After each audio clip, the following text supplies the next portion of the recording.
Hey guys, Ross here. We're out here at the Wekiwa Springs State Park and we're gonna hike the Sand Lake Trail. We're gonna take it in a straight line all the way up to the spring. I went on YouTube to see if other people had done this and I can only find videos that were upwards of 7 to 10 years old, so I'm gonna make a video here and show you kind of what it looks like.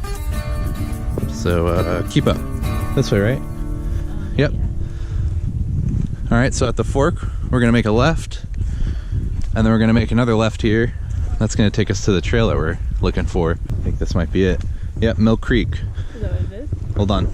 I'm pretty sure Mill Creek is to the left, so we need to stay to the right. Let me look. Yep, that's the trail. Damn. All these rainfalls have flooded out the trail, so we're gonna avert mission. Gonna go to the Sand Lake Trail. There's a giant pond. Wow, very cool. Look at that.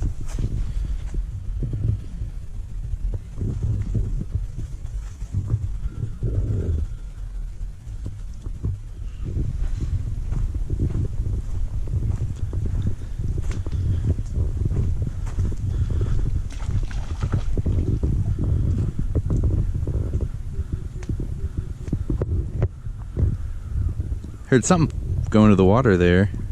I didn't see what it was.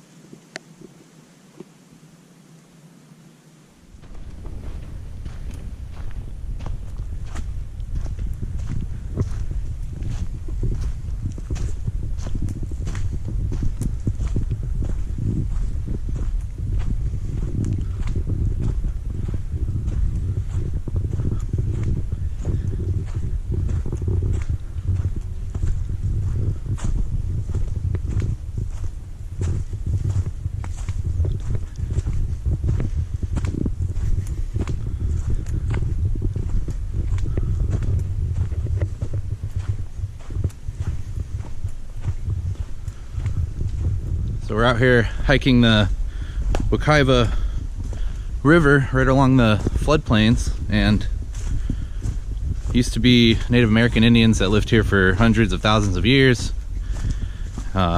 starting with the Timucuan people and then kind of migrating from that to the Seminoles, who passed through the area but never actually settled here. It is kind of cool to kind of hike through because you get to see all the stuff that you don't get to see from the road. And that can really only be done by getting out of the chair and hiking the trail.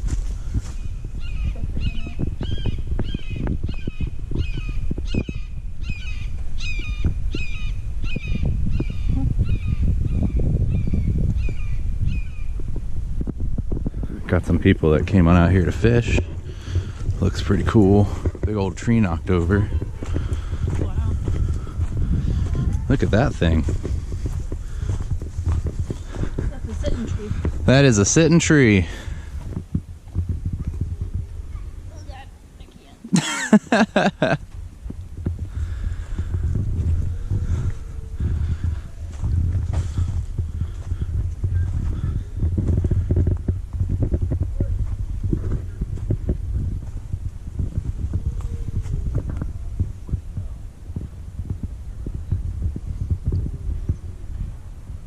Well, we're on the Mill Creek Trail right now. This is Sand Lake to the right of us, and we've kind of realized that the trail is really short. We were hoping to do some more hiking, so as you saw in the beginning of the video, the actual trail that we were trying to hike was flooded out. So we're gonna head back to where we were and see if we can find some sort of cut through, because this short trail business is not gonna work.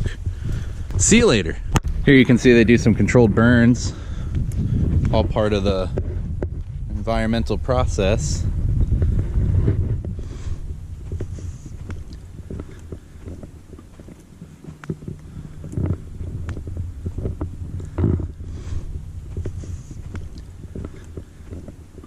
Interesting to kind of see everything charred up.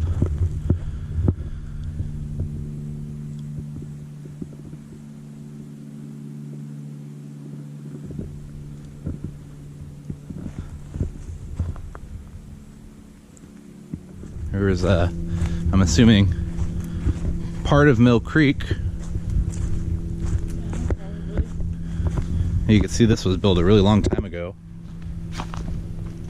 These old foundations. Something was digging in there. Here's the creek. Very pretty.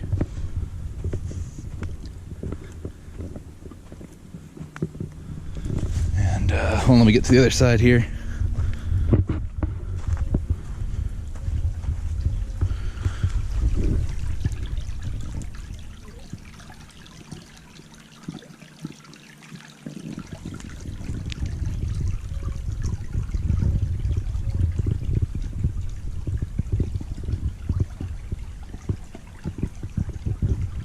You'd be a liar if you said you didn't love that sound.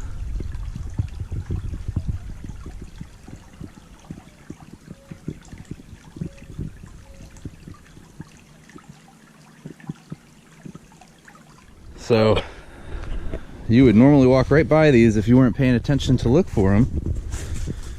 But all these mounds here, these are called shell Midden mounds. Thousands of years ago, there would have been Native American Indians settling here, and they would have ditched their tools and bones and pieces of fragmented pottery and shellfish and things that you pull from the river or spring or stream, wherever they decided to settle, in this case here. And over time, these things would turn into basically land masses. So you have this giant mound basically full of old things. If you were to be able to dig in there, which I'm not, but it is pretty cool. They would use these mounds to get away from when the river flooded over and this area would have been flooded out. They would have used these mounds to kind of navigate around during those times. So pretty interesting to kind of see the whole shape of it here, because usually you have to hike pretty deep to see them along the springs here. So pretty sweet. Oh, and check it out, here's another one. You can tell almost by walking past these aren't natural, because we don't have this type of kind of natural occurrence in Florida where we have these perfect mounds along the riverside. You can see they probably go up maybe 3 to 4 feet. And this would have been where they would have sought refuge from the floods and discarded all those tools and everything they used to live.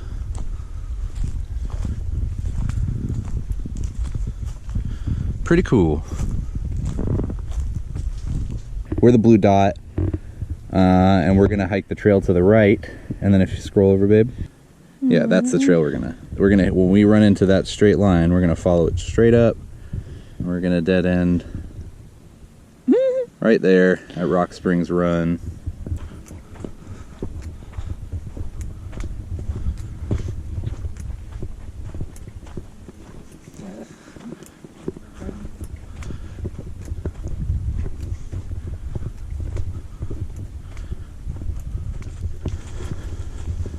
See, the ground is kind of soggy.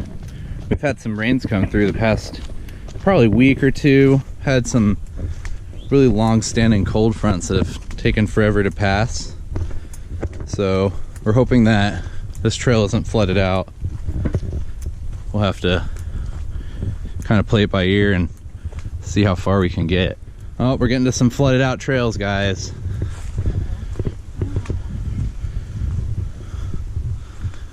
Oh yeah. Oh man, this is the end of the road. Maybe. Well, we hit water again.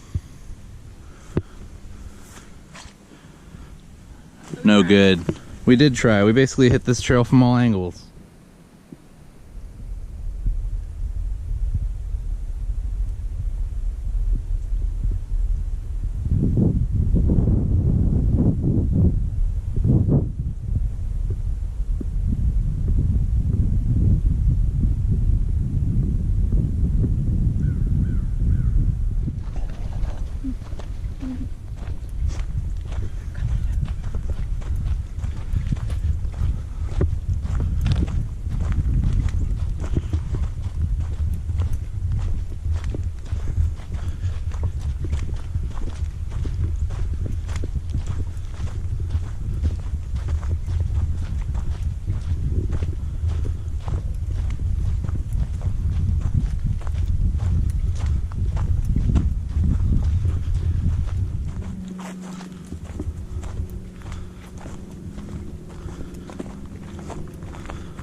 It still is pretty cool though, coming out and like just seeing what you can find, even if we didn't get to the end of the trails. And some of the things that you pass along the way are worth the short hike, even if you still had to turn around.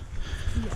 And I guess that's all part of the joy of hiking, because you really never know what could happen, especially being that we're in an unpredictable state like Florida, where we have unpredictable weather patterns. And like this week, we're, you know, today's the high 60, but in 2 days the high is going to be 82 again. So very interesting kind of landmass here, how the hills kind of roll over each other. You have all this natural beautyberry and all sorts of just kind of like native Florida growth, but Just all melded together. yeah, all kind of melded together. And I don't know, it's just interesting to look at. Pretty much the whole hike has looked this way, besides the couple times that we were walking through the forested areas. And this kind of growth is pretty indicative of a place that they do the controlled burns, and that's why it hasn't gotten up so high. And yearly it is usually burned at the same rate, so that kind of explains why everything's so short and pretty much the same height. So as we had already talked about, looks like they did this area, and this might be the next scheduled burn whenever that time comes. So although we really didn't get to the end of all the trails and do everything we wanted to do, I think it was still worth it. And I hope somebody out there that was hoping, or wondering I should say, what this kind of hike looked like, I hope this gave you a little bit of an idea.